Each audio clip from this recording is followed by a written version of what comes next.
Welcome to journalist TV news. సమాజాన్ని నాశనం చేస్తున్న మాదక ద్రవ్యాలను అరికట్టడంలో పోలీసులకు ప్రజల చేయూత అవసరం అని తెలంగాణ రాష్ట్ర డీజీపీ సివి ఆనంద్ అన్నారు. 2 రోజుల పర్యటనలో భాగంగా ఖమ్మంలో మీడియా సమావేశంలో మాట్లాడారు. రాష్ట్ర జనాభాలో 0.16% ఉన్న పోలీసులు నిరంతరం ప్రజలకు రక్షణ కల్పించేందుకు అహర్నిశలు శ్రమిస్తున్నారని తెలిపారు. ప్రస్తుతం ప్రజలను నిరంతరం వెంటాడుతున్న సైబర్ నేరగాళ్లు, గంజాయి అమ్మకాల నిరోధంపై ప్రత్యేక దృష్టి కేంద్రీకరించినట్లు తెలిపారు. పోలీస్ శాఖలో పలు సంస్కరణలకు శ్రీకారం చుట్టామని పేర్కొన్నారు. మావోయిస్టుల కంటే గంజాయి స్మగ్లర్లు ప్రమాదకరంగా మారారని ఆందోళన వ్యక్తం చేశారు. అవినీతి రహిత పోలీస్ వ్యవస్థ ఏర్పాటుకు కట్టుబడి ఉన్నామని వెల్లడించారు. ఎవరికి వారు తమ బాధ్యతలను గుర్తించి మంచి సమాజ నిర్మాణంలో భాగస్వామ్యం కావాలని పిలుపునిచ్చారు. ప్రజల అప్రమత్తతే నేరాలను నిరోధించవచ్చని తెలిపారు. సోషల్ మీడియా ద్వారా గంజాయి వలన కలిగే నష్టాలను విస్తృతంగా ప్రచారం చేయాలని కోరారు. మీడియా సమావేశంలో IG Chandrashekar Reddy, eagle team SP Giridhar, police commissioner Sunil Dutt, Kalluru ACP Vasundhara Yadav పాల్గొన్నారు. ఖమ్మం చెందిన మీడియా మిత్రులకు నమస్కారం. జిల్లా పర్యటనలు చేసే భాగంలో నేను ఈరోజు ఖమ్మం కమిషనరేట్ ని విజిట్ చేశాను. నిన్న భద్రాద్రి కొత్తగూడెం ప్రాంతంలో పర్యటించాను. అక్కడ సమీక్షలు, ఇతర కార్యక్రమాల్లో పాల్గొన్నాను. ఈరోజు కూడా ఖమ్మం హెడ్ క్వార్టర్స్ లో కొన్ని కార్యక్రమాలు, మరి ఎస్హెచ్ఓస్ అందరితో, దానిపైన ఉన్న ఆఫీసర్స్, ఏసీపీస్, అడిషనల్ ఎస్పీస్ మరియు సిపి గారితో ఈ నేర సమీక్ష ఏదైతే ఉంటుందో, క్రైమ్ రివ్యూ, మరి జిల్లా ఈ ప్రాంతంలో జరిగిన నేరాల గురించి గత 3 సంవత్సరాలుగా ఏమేం జరుగుతుంది, దేనిపైన మనము దృష్టి సారించాలనే అంశంపైన సమీక్ష చేయడం, ఎస్హెచ్ఓస్, ఇన్స్పెక్టర్స్, ఎస్ఐలు వీళ్ళందరితో వారు ఏమి అనుకుంటున్నారు, వారి కష్టాలు ఏంటి, ఎందుకు చేయలేకపోతున్నారు, కొంతమంది ఎందుకు ఇంత మంచి పని చేసి మంచి ఫలితాలు సాధించగలుగుతున్నారు అనే అంశాలపైన కూడా వారి ఎక్స్ప్లెనేషన్, వారి వివరణ కోరడం జరిగింది. ముఖ్యంగా ఈ క్రైమ్ దాని గురించి చెప్పకముందు 2 నెలల కాలంలో నేను రాష్ట్రంలో ఉన్న ఎస్ఐ, దానిపైన ఉన్న అధికారులతో దాదాపు 6,500 మంది ఆఫీసర్స్ తో ఒకసారి వీడియో కాన్ఫరెన్స్ నిర్వహించి కొన్ని రోజుల క్రితం మరి ఆ వీడియో కాన్ఫరెన్స్ ఫలితాలు ఏంటనేది రివ్యూ చేయడం అనేది జరిగింది. దీంట్లో ముఖ్యంగా మా మొత్తం పోలీసింగ్ ఏదైతే తెలంగాణలో జరుగుతుందో దాన్ని కొద్దిగా బలపరిచి మీరు ఎఫెక్టివ్ గా, గట్టిగా పోలీసింగ్ చేసే విధంగా ఏదైతే ప్రజలు పోలీస్ డిపార్ట్మెంట్, పోలీస్ అధికారుల నుండి ఆశిస్తారో ఆ దిశలో పనిచేసే విధంగా ఎన్నో చర్యలు తీసుకోవాలని చెప్పడం జరిగింది. ముఖ్యంగా మా బేసిక్ పోలీసింగ్ అంటాం, అంటే ఏదైతే మాకు అకాడమీలో చెప్తారో ప్రజలకు అతి అవసరమైన అంశాలు కొన్ని ఉంటాయి. రెగ్యులర్ గా సీనియర్ ఆఫీసర్లు పోలీస్ స్టేషన్ విజిట్ చేయడము, వాళ్ళ ఉన్న జ్యూరిడిక్షన్స్ లో కార్యక్రమాలు, కమ్యూనిటీ పోలీస్ పరంగా గ్రామాల్ని, పట్టణాలని విజిట్ చేయడము, అదే కాకుండా అక్కడ వెళ్లి మా సిబ్బందితో మాట్లాడటం, విజిటింగ్ నోట్ రాయడము, ఇన్స్పెక్షన్లు ఏవైతే ఉంటాయో అవి ప్రోగ్రాం ప్రకారం చేసుకోవడం, మరి వారి ఆఫీసెస్ లో ఉన్నప్పుడు ప్రజల్ని కలవడం, పెటిషనర్స్ ని కలవడం. అందుకే 3 నుండి సాయంత్రం 5 గంటల వరకు తప్పనిసరిగా రాష్ట్ర వ్యాప్తంగా అందరూ కూడా అందుబాటులో ఉండాలని కూడా ఆదేశాలు ఇవ్వడం జరిగింది. ఇదే కాకుండా మా నేర నియంత్రణ, నేర దర్యాప్తు ఏవైతే చేయాలో దాంట్లో కేసెస్ ఏవైతే నమోదవుతాయో దానికి దర్యాప్తు అనేది ఏ విధంగా చేసుకోవాలి, దాన్ని ఫాలో అప్ చేసుకోవాలి. నేరస్తుల్ని అరెస్ట్ చేయడము సరిపోదు, దానికి తగిన చర్యలు తర్వాత ఛార్జ్ షీటే కాదు, కోర్ట్స్ లో మళ్ళీ కోర్టులో మా ఆఫీసర్లు వెళ్ళి కోర్ట్ అటెండెన్స్, ట్రయల్స్ జరుగుతుంటాయి, ట్రయల్ అప్పుడు అటెండ్ చేయడము, విట్నెసెస్ ని బ్రీఫింగ్ చేయడము. దానివల్ల ఏదైతే కష్టమో మేము చేస్తామో కేసు డిటెక్ట్ చేయడంలో అది వృధా కాకుండా దానికి కన్విక్షన్ వస్తేనే ఒక పరిణామం అనేది, ఒక ఫలితం అనేది మేము చూస్తాం. ఏమవుతుందంటే ఆ కీలకమైన అంశం పైన దృష్టి కొద్దిగా మళ్ళింది. ఎందుకంటే పని వారం వల్ల, లా అండ్ ఆర్డర్ ప్రాబ్లమ్స్ వల్ల, లేకపోతే దానిపైన దృష్టి ఉండకపోవడం, కన్విక్షన్ రేట్స్ పడిపోవడం, ఇవన్నీ కూడా మేము చూస్తా ఉన్నాం. సో ఇటువంటి అంశాలపైన కూడా ఇదే కాకుండా వేరే చాలా ఉన్నాయి మా డిపార్ట్మెంట్ ఫంక్షనింగ్ లో. బేసిక్ అంశాలు అంటారు చాలా, ఏవైతే మేము చేసుకోవాలి. డే పెట్రోలింగ్, నైట్ పెట్రోలింగ్, నేరస్తులు, దొంగలు, రౌడీలు, వీళ్ళపైన గట్టి నిఘా పెట్టడం, వాళ్ళు ఏం చేస్తున్నారు అనేది దానిపైన నిఘా పెట్టడం. సిస్టమ్స్ ఉన్నాయి, అవన్నీ కూడా మళ్ళీ గుర్తు చేసి బలపరిచి ఆ దిశలో డిపార్ట్మెంట్ పయనిస్తుంది. చాలా ఇంప్రూవ్మెంట్ ఉంది. నేను చాలా సంతోషంగా ఉన్నాను. ఖమ్మం కమిషనరేట్ లో నేను కొన్ని విషయాల్ని తెలియపరచాను కొద్దిసేపట్లో. అదే కాకుండా సాంకేతిక పరిజ్ఞానం వాడుకోవడంలో తెలంగాణ పోలీస్ ఎప్పుడు కూడా ముందంజలో ఉంది. సిసిటిఎన్ఎస్ లాంటి ప్రాజెక్ట్స్ ని కొద్దిగా నెగ్లెక్ట్ చేసిన తరుణంలో మేము ఇప్పుడు ఆ పెండెన్సీ ఏదైతే ఉందో గత 3-4 సంవత్సరాల నుంచి పోలీస్ స్టేషన్ లో ఏదైతే డేటా అంతా ఫీడ్ చేయాలో అదంతా చేయకపోవడంతో కొద్దిగా వెనుకబడిపోయాం. అవన్నీ ఇప్పుడు చేస్తున్నాం. అది చేస్తే గానీ మా పోలీసింగ్ ఒక స్థాయికి చేరదు. అంటే పోలీసింగ్ జరుగుతుంది, అంతా డిటెక్షన్ జరుగుతున్నాయి, కానీ దాన్ని నమోదు చేసుకోవడము, ఫీడ్ చేయడం అనేది దాంట్లో లోపించి అది నేషనల్ ఫిగర్స్ లో రిఫ్లెక్ట్ అవ్వడం లేదు. అవన్నీ కూడా సరి చేసుకుంటున్నాం. సిసిటిఎన్ఎస్ 3.0 అనేది తీసుకొస్తున్నాం. టీజీ కాప్ అనేది 3.0 అనేది తీసుకొస్తున్నాం. హాకాయ్ 3.0 అనేది తీసుకొస్తున్నాం. ఆర్టిఫిషియల్ ఇంటెలిజెన్స్ ఏ విధంగా ఈ పోలీసింగ్ అంశాల్లో వాడుకోవాలనేది ఒక టీం ఫామ్ చేసి హెడ్ క్వార్టర్ లో అక్కడి నుండి అందరికీ ట్రైనింగ్ అదంతా ఇచ్చి కూడా ఆ దశలో మేము పయనిస్తున్నాం. ఈరోజు ఖమ్మం కమిషనరేట్ లో కొన్ని అంశాలపైన దృష్టి సారించడం జరిగింది. ముఖ్యంగా ఇక్కడ ఎన్ఫోర్స్మెంట్ అనేది చాలా బాగా జరుగుతుంది. మేము ఇప్పుడు నార్కోటిక్స్, మాదక ద్రవ్యాలపైన దృష్టి సారించాం. ఎందుకంటే మన రాష్ట్రానికి, మన దేశానికి దీంతో ముప్పు అనేది చాలా పెద్ద ఎత్తున ఉంది. మన వచ్చే తరం ఏదైతే ఉందో, మన పిల్లలు భవిష్యత్తు, మనం ఇప్పుడు జాగ్రత్తలు తీసుకోకపోతే అంధకారంలో చేరే అవకాశం ఉంది. పెడ్లర్స్ ఎవరైతే ఉన్నారో, ఈ గంజాయి తయారు చేసే వాళ్ళు ఎవరైతే ఉన్నారో, స్మగ్లర్స్ ఎవరైతే ఉన్నారో, వారిని చాలా గట్టిగా వారి పట్ల మేము వ్యవహరించబోతున్నాం. నిన్న కూడా చెప్పాను, వీరికన్నా ఆ మావోయిస్టే బెటర్ అని ఒక స్టేట్మెంట్ లాగా ఇవ్వడం జరిగింది. ఎందుకంటే వీళ్ళు ప్రతి ఇంట్లో దూరుతున్నారు, ప్రతి ఇంట్లో ఉన్న పిల్లల్ని టార్గెట్ చేస్తున్నారు. స్కూల్స్ దగ్గర పాన్ డబ్బాల్లో చాక్లెట్లలో గంజాయి ఇటువంటివి మత్తు పదార్థాలు కలిపి వాళ్ళు తినిపించే ప్రయత్నం చేస్తున్నారు.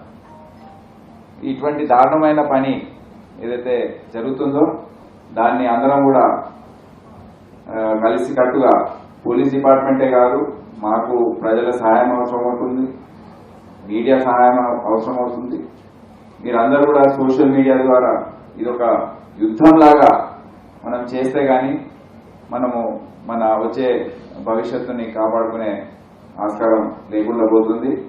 కొన్ని రాష్ట్రాలు ఉన్నాయి, ఇతర రాష్ట్రాలు నేను పేరు చెప్పదలుచుకోలేదు, మీకు అందరికి తెలుసు. వాళ్ళు ఎంత ముందంజలో ఉండేది. ముందు గ్రాస్ డొమెస్టిక్ ప్రోడక్ట్ ఏదైతే ఉందో వాళ్ళకు నెలవారీగా ఒక సంవత్సర కాలంలో ఏదైతే ఉత్పత్తి జరిగేదో అదే ఏ విధంగా దెబ్బతిన్నది ఈ సమస్య వల్ల. అక్కడ ఉన్న ప్రజలందరూ నార్కోటిక్స్ మరి మాదక ద్రవ్యాలు అలవాటు పడి చాలా మంది అక్కడ పనిచేసే వాళ్ళు తక్కువైపోయి చాలా పరిణామాలు మనం చూసాం. సో అది మన రాష్ట్రంలో కావద్దని చాలా ముఖ్యమైన అంశంగా చూసి ఖమ్మం జిల్లాయే ఒక ఎంట్రీ డోర్ లాగా ఉంటుంది మన రాష్ట్రానికి. చుట్టుపక్కల ఏపీ, ఒరిస్సా, ఛత్తీస్గఢ్ అటవీ ప్రాంతం నుండి గంజాయి సాగు చేసేవాళ్ళు మళ్ళీ వాళ్ళు ట్రాన్స్పోర్టర్స్ గా మారి కొంతమంది పెడ్లర్లు వాళ్ళ తీసుకొచ్చి అనేక పట్టణాల్లో దాన్ని విక్రయించడం ఇదంతా చూస్తున్నాం. సో దానిపైన ఇప్పటికే చాలా గట్టి అందుకే నేను ఈ జిల్లాలకు విజిట్ చేస్తున్నాను. మన బార్డర్ డిస్ట్రిక్ట్స్ ఉన్నాయి, ఆదిలాబాద్, మరి భద్రాద్రి కొత్తగూడెం, ఖమ్మం, తర్వాత ములుగు, భూపాలపల్లి ఆ ప్రాంతాలకు వెళ్తాను. ఇక్కడ మన రాష్ట్రాన్ని ఒక రక్షణ కవచం లాగా ఇక్కడ మారితే ఈ ఎంట్రీ పాయింట్స్ అన్ని బ్లాక్ చేయగలిగితే ఇక్కడ ఉన్న నేరస్తులు ఎవరైతే ఉన్నారో దీని పట్ల వారిపైన కఠినంగా వ్యవహరించి వాళ్ళ ఆస్తుల్ని జప్తు చేసి వాళ్ళని అరెస్ట్ చేసి బీడీ యాక్ట్ లో వేయడం ఇటువంటి చర్యలు తీసుకుంటే తప్పకుండా కంట్రోల్ అవుతుందని నేను భావిస్తున్నాను. సో ఈ అంశంలో ఖమ్మం పోలీస్ చాలా మంచి ఫలితాలు సాధించింది, వారికి నా శుభాకాంక్షలు. ఇదే కాకుండా సైబర్ క్రైమ్ అనేది కూడా చూసాము. దాదాపు 11 కోట్లు దోపిడీలు దొంగతనాల ద్వారా పోతే 42 కోట్ల విలువ గల ఆస్తులు డబ్బు అకౌంట్స్ నుంచి సైబర్ క్రైమ్ లో పోగొట్టుకున్నారు ఖమ్మం వాసులు. ముఖ్యంగా బిజినెస్ చేసేవాళ్ళు, ప్రొఫెషనల్స్, రిటైర్డ్ అయిన వాళ్ళు, వాళ్ళని ఈ సైబర్ నేరస్తులు ఏదో విధంగా వాళ్ళ గురించి కనుక్కొని వాళ్ళ ఫోన్ నంబర్లు కనుక్కొని వాళ్ళని డిజిటల్ అరెస్ట్ చేయడము, లేకపోతే ఇన్వెస్ట్మెంట్ ఫ్రాడ్ లో వాళ్ళకి ఏదో ప్రలోభాలు పరిచి వారిని ఆ స్కీమ్స్ లో మళ్లించి మోసం చేసి డబ్బంతా కొట్టేస్తున్నారు. సో ప్రజల్ని రక్షించే భాగంలో సైబర్ క్రైమ్ పైన నిఘా పెట్టడం చాలా అవసరం. ఇక్కడ ఒక సైబర్ క్రైమ్ సెల్ కూడా స్టార్ట్ చేశారు. అదేవిధంగా సోషల్ మీడియా గురించి కూడా ఎవరైతే సమాజంలో 2 వర్గాల మధ్య విభేదాలు సృష్టించి వాళ్ళ పని చేసుకోవడానికి ప్రయత్నిస్తున్నారు, వాళ్ళపైన నిఘా పెట్టడం అనేది 4-5 ఐడెంటిఫై చేశారు, వాళ్ళు కూడా యాక్షన్ తీసుకోవడం జరుగుతుంది. మిగతా రూటీన్ క్రైమ్ ఏదైతే ఉందో దోపిడీ దొంగతనాలు అవన్నీ కూడా అదుపులో ఉన్నాయి. గత 3 సంవత్సరాల ఫిగర్స్ చూస్తే ప్రాపర్టీ క్రైమ్ కంట్రోల్లో ఉంది. రాత్రి పూట దొంగతనాలు కొద్దిగా పెరుగుదల ఉంది. దానిపైన కూడా ఏ విధంగా చర్యలు తీసుకోవాలో మేము డిస్కస్ చేశాము. ఒకటి ఇంప్రూవ్ చేసే అంశం ఏంటంటే ఖమ్మంలో కన్విక్షన్ రేట్స్ తగ్గిపోయాయి. కన్విక్షన్ కేసెస్ అయితే ముందు చెప్పాను, శిక్షలు పడే విధంగా చర్యలు తీసుకోవాలి. ఆఫీసర్స్ అందరూ కూడా కోర్టు అటెండ్ చేయాలి. జిల్లా మ్యాజిస్ట్రేట్లతో వాళ్ళ జ్యుడిషియల్ మ్యాజిస్ట్రేట్స్ తో మంచి సంబంధాలు పెట్టి ఆ కోర్ట్స్ అన్ని కూడా సరిగ్గా ఏదైతే సాక్ష్యాధారాలు ఉన్నాయో అది ప్రెజెంట్ చేసి కేసుల్లో శిక్షలు పడే విధంగా చర్యలు తీసుకోవాలని చెప్పడం జరిగింది. అదే కాకుండా నైట్ గస్తీ, దినంలో గస్తీ, సర్ప్రైజ్ చెక్స్ ఇవన్నీ కూడా పెరుగుదల ఉంది, మంచి స్థాయిలో అది చేస్తా ఉన్నారు. ప్లస్ CCTNS సంబంధించిన అంశాలు మేము డేటా ఫీడింగ్ ఏదైతే చేయాలో అది కూడా వాళ్ళు ఖమ్మం జిల్లా ముందంజలో ఉందని గుర్తించాం, వారందరినీ అభినందించాం. ట్రాఫిక్ సంబంధించిన అంశాలు, రోడ్ యాక్సిడెంట్స్, దానిపైన అరైవ్ అని ఒక ప్రోగ్రామ్ ఏదైతే కొనసాగిస్తున్నామో దానివల్ల కొన్ని మరణాలు తగ్గాయి. యాక్సిడెంట్స్ జరిగే హాట్స్పాట్స్ ఏవైతే ఉన్నాయో ఎక్కువ శాతం జరుగుతున్నాయి యాక్సిడెంట్స్, అవన్నీ గుర్తించడం జరిగింది. అక్కడ కొన్ని మార్పులు చేర్పులు చేసి అక్కడ జాగ్రత్తలు తీసుకుంటే ఇంకా యాక్సిడెంట్స్ తగ్గించే అవకాశం ఉంటుంది. డ్రంక్ డ్రైవింగ్ ఎన్ఫోర్స్మెంట్ కూడా పెరిగింది, అది ఇంకా పెంచాలని కూడా చెప్పడం జరిగింది. సో ఈ విధంగా ఈరోజు ఖమ్మం జిల్లా పర్యటించడం చాలా సంతోషంగా ఉంది. ఇక్కడ ఆఫీసర్లందరినీ కలిసి వారికి దిశ నిర్దేశం చేయడం అనేది జరిగింది. మీ ప్రశ్నలు ఏమైనా ఉంటాయా?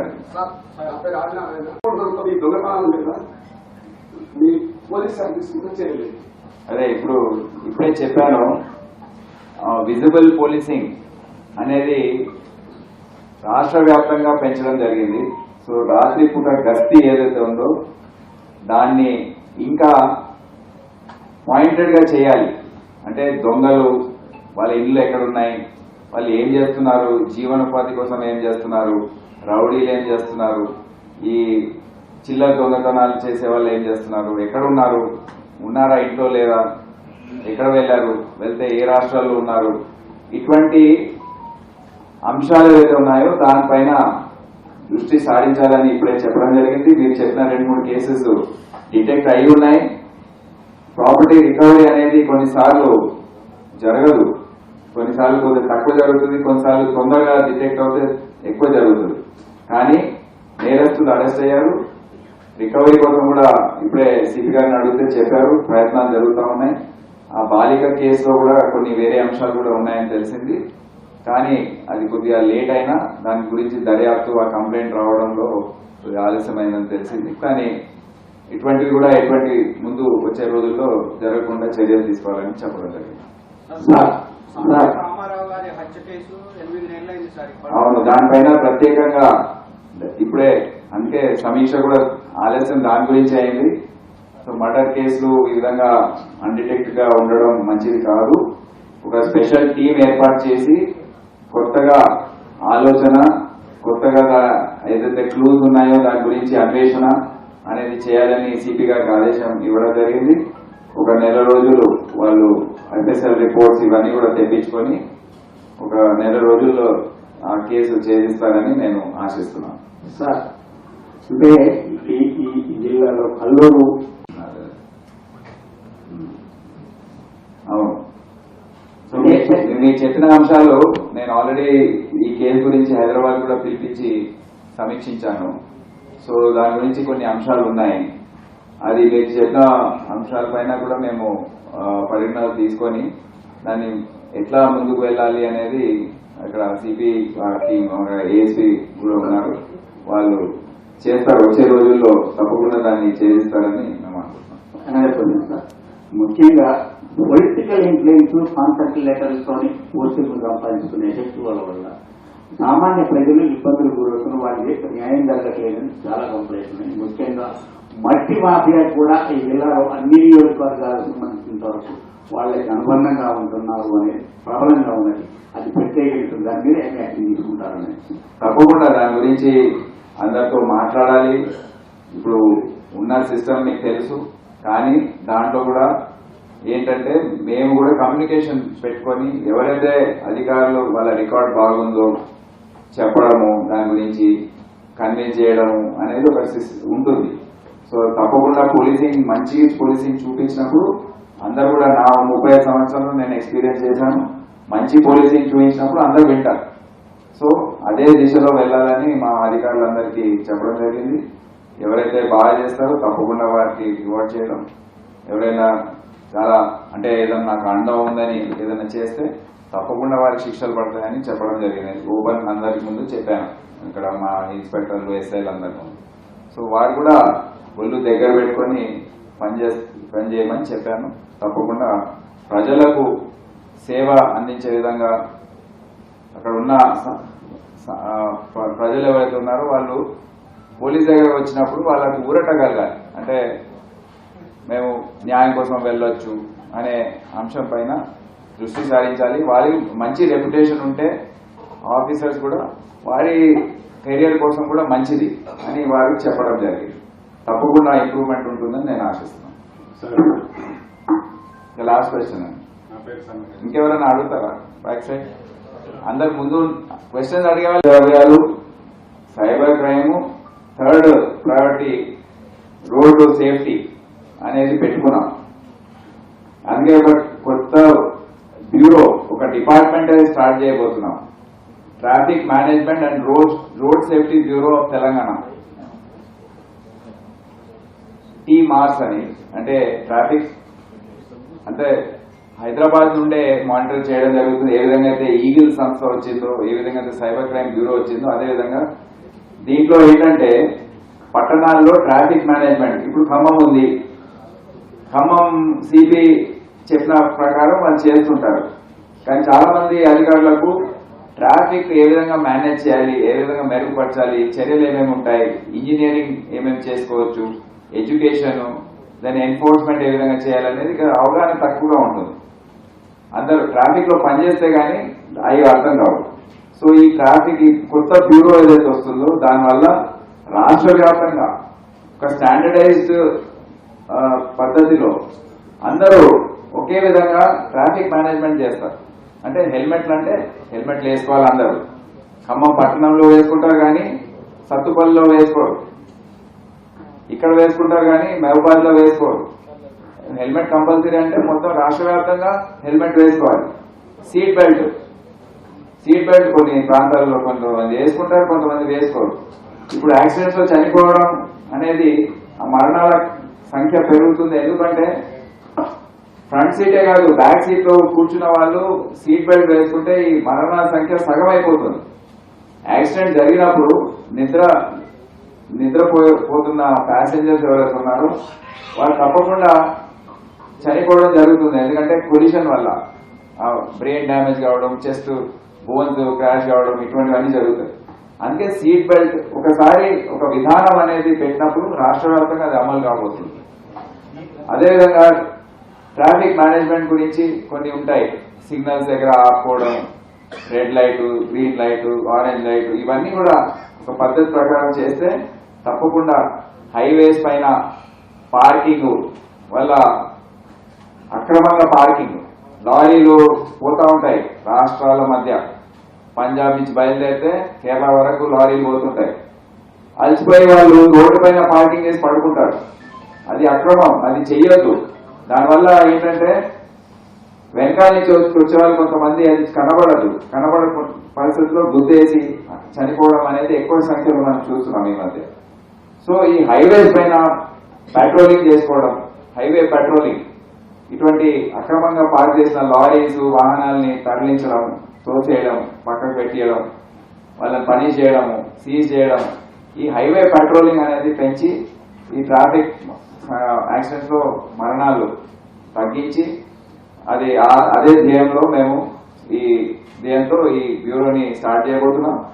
కొన్ని రోజుల్లో ఇది ఒక రూపకల్పనకు వస్తుంది. దానికి తగిన ఆర్డర్స్ ఇష్యూ చేయడం జరుగుతుంది. దానికి బడ్జెట్స్, ఆఫీసర్స్ ఇదంతా కూడా అవసరం అవుతుంది. ఏదైతే గ్రే హౌండ్స్, ఆక్టోపస్ ఏదో మ్యాన్ పవర్ ఆడిట్ ద్వారా మాకు ఇచ్చిన ఫోర్స్ లో మేము ఈ బ్యూరోని స్టార్ట్ చేయబోతున్నాం. సార్ నమస్తే sir, Nagendra sir waiting list నుంచి. అంటే ఇప్పుడు పరిస్థితి అంటే జిల్లా పర్యటనలో అది ముఖ్యాంశంగా రూమ్ లోపల ఒక మా ఎస్ఐ అబౌవ్ ర్యాంక్ ఆఫీసర్స్ ఖమ్మంలో అందరితో మాట్లాడాను. మనం ఎందుకు ఈ యూనిఫామ్ వేసుకున్నాము, మనము ఎంతమందికి ఈ అదృష్టం ఉంటుంది ఈ యూనిఫామ్ వేసుకోవడం అనేది. అదృష్టం మేము మా శాంక్షన్ స్ట్రెంత్ 95,000, 93,000, 4.5 కోట్ల జనాభాలో 93,000 అంటే 0.16% ఈ అదృష్టం లభించింది. దాన్ని మనం కాపాడుకోవాలి, ఒక సర్వీస్ గా భావించాలి అనే బోధించడం జరిగింది. ఆ విధంగా లోపల నుండి మనం అనుకుంటే రాగానే ఈ ప్రలోభాలకి లొంగి చేయొద్దు. మీ సర్వీసు 30-35 సంవత్సరాల వరకు నడుస్తూ ఉంటుంది. మీ కెరియర్ గురించి మీ మొత్తం జాగ్రత్తలు అన్ని తీసుకొని ప్రజలకు మంచి సేవలు అందించే విధంగా చర్యలు తీసుకోవాలి. అదేవిధంగా పనిచేయాలి. ఏదైతే జీతాలు వస్తున్నాయో దాంట్లోనే జీవించడానికి మనం అలవాటు చేసుకోవాలనేది కూడా వాళ్ళకి బోధించడం జరిగింది. తప్పకుండా ఇదే మెసేజ్ అందరికీ ఇవ్వడం జరిగింది. ఇప్పుడు కూడా బీసీస్ లో చెప్పాం, ఇక్కడికి వచ్చి వ్యక్తిగతంగా కూడా చెప్పడం జరిగింది. ఈ అంశం ఎటువంటిదంటే అది వ్యక్తిగతంగా వస్తుంది. సమాజంలో ఉన్న కొన్ని అంశాలతో, కొన్ని ప్రెషర్స్ తో వస్తుంది. కానీ అవన్నీ కూడా అధిగమించి మన ఆలోచన తీరు ఈ విధంగా ఉండాలని కూడా వారికి చెప్పడం జరిగింది. ఓకే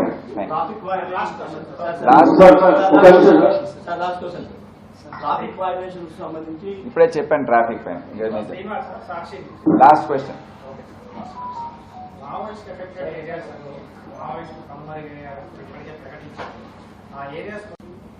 కాదు, ఇప్పుడు మీరు చెప్పిన అంశం చాలా కీలకమైంది. మావోయిస్టులు ఉన్న రోజులు కూడా వాళ్ళు ఈ గంజాయికి వ్యతిరేకంగా ఉన్నారు. సో ఎవరైతే ఇది పండిస్తున్నారో వారిని తీసుకెళ్లి కొట్టేవాళ్ళు, శిక్షించేవారు. కానీ ఇప్పుడు మావోయిజం తగ్గిపోవడంతో ఆ ట్రాన్స్పోర్టేషన్ ఇదంతా కూడా కొద్దిగా పెరిగి మనకు ఈ విధంగా విస్తరించింది. సో ఇప్పుడు ఏదైతే ఆ గ్రేహౌండ్ దళాలు ఉన్నాయో అది వేరే విధంగా వాడతాము, కానీ దీనిపైన దృష్టి పెట్టాము. ఇప్పుడు గ్రేహౌండ్ వాళ్ళు ఒకటే ఈ పని చేయలేరు, జిల్లా పోలీస్ చేయాలి. జిల్లా పోలీసు మా ఈగిల్ ఫోర్స్ సమన్వయంతో ఇన్ఫర్మేషన్ పెట్టుకొని అనలైజ్ చేసి ఎక్కడి నుంచి వస్తుంది, ఎక్కడ పండిస్తున్నారు, రహదారులు ఏవి, మార్గాలు ఏవి, ఎవరి మనుషులు, ఆ లింక్స్, ఆ గ్యాంగ్స్ ఉంటాయి, ఆ గ్యాంగ్స్ అన్ని కూడా డిటెక్ట్ చేసి వారిని కఠినంగా వారి పట్ల వ్యవహరిస్తే, వారి ఆస్తుల్ని సీజ్ చేసి పీడీ యాక్ట్ వాడి కఠినంగా వ్యవహరిస్తే తప్పకుండా ఇది అదుపులో వస్తుంది. దీంతో ఇది ఈగిల్ లాంటి సంస్థని బలపరిచే విధంగా గ్రేహౌండ్స్, ఆక్టోపస్ నుంచి ఏదైతే ఫోర్స్ వచ్చిందో వారిని పూర్తిగా ఖతం చేయలేదు. మేము గ్రేహౌండ్స్ ఇంకా 500 మంది ఉన్నారు. మేము తీసింది 500, అక్కడ 11,000 మంది ఉంటే 1100 మంది ఉంటే 500 తీసాము, 600 మంది ఉన్నారు. ఎందుకంటే మావోయిజం అయిపోయింది అని మనం అనుకుని తీసేస్తే అది కూడా మంచిది కాదు. మేము ఇంకా ఒక 2 సంవత్సరాలు చూడాలి. ఎవరైతే సరెండర్ అయ్యారో వాళ్ళు ఏ విధంగా వ్యవహరిస్తున్నారు, జనజీవన సమితిలో కలిసారా లేదా, వారిని మానిటర్ చేయాలి, వాళ్ళు రీహాబిలిటేషన్ చేయాలి. ఇవన్నీ అంశాలు నడుస్తూ ఉన్నాయి. సో మేము ముందు జాగ్రత్త చర్యగా వారి సగం ఫోర్స్ అట్లాగే ఉంది. మిగతా సగం ఏదైతే వచ్చిందో అది ఇటువంటి సంస్థల్లో ఈగులు, cyber crime, traffic, road safety ఇటువంటి సంస్థల్లో మేము వాడబోతున్నాం. అంటే ఇది సార్ట్అవుట్ చేసి చెప్తాం.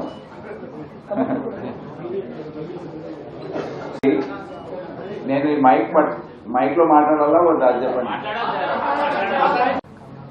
పన్నెండేళ్ల బాలికపై 9వ తారీఖు వరకు బార్గెనింగ్ జరిగింది. ఆ బాలిక ఆరోగ్యం క్షీణించిన తర్వాత కేసు నమోదు చేశారు. 7వ తారీఖు నుంచి ఖమ్మం టౌన్ మొత్తం ఆ బాలిక మీద అగాడిక్షన్ మీద ఖమ్మం టౌన్ మొత్తం పబ్లిసిటీ అయింది. కానీ దీంట్లో కీలకమైన వ్యక్తులు